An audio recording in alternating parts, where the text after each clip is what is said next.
Welcome back.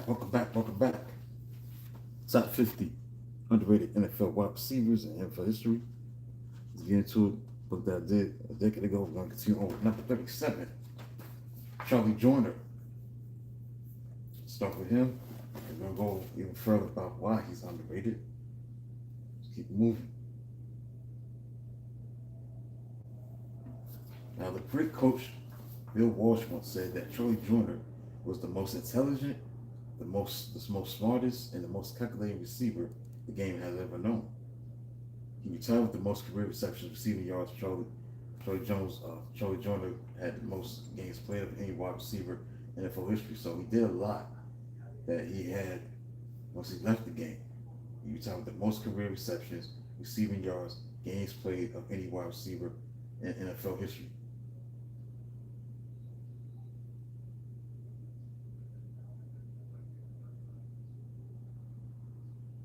Pro Football Hall of Famer inducted in 1996.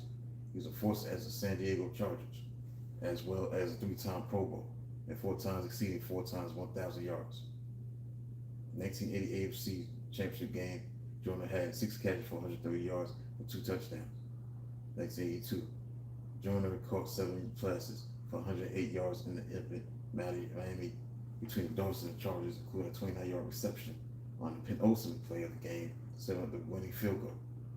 Overall, Charlie Joyner caught 750 passes for 12,146 receiving yards, including 65 touchdowns. So you talk about Charlie Joyner, he's in the Hall of Fame. Yes, 30 years ago he was inducted to the Hall of Fame, but he's underrated.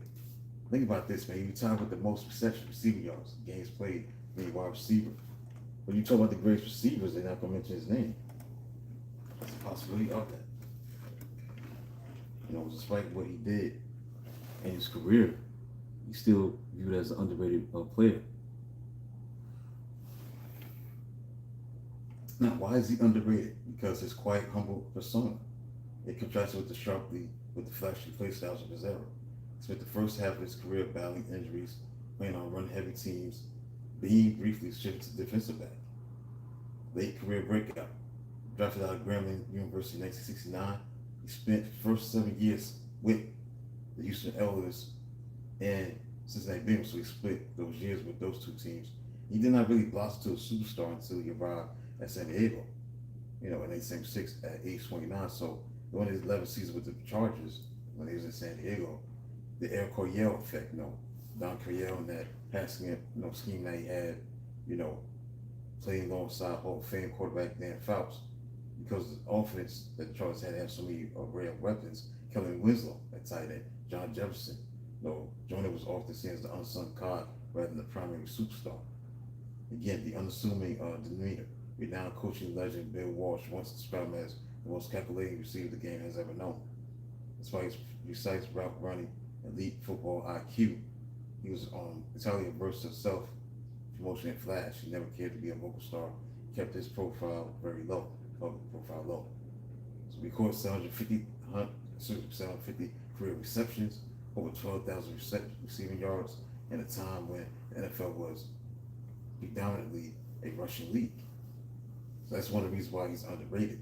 And I think because the modern passing inflection didn't occur to the rule changes later, staggering career totals didn't get as much national MVP or Offensive Player of the Year hype as flashier players did. So he got better as he got older. Age 29, moving forward to his 30s, that's when things took off even more. That's why Charlie Joyner is underrated. Thanks for hitting the like button. Make sure you subscribe to the channel. So that's basically it. So I come back with number 36. 36 underrated wide receiver. We're going to get into that.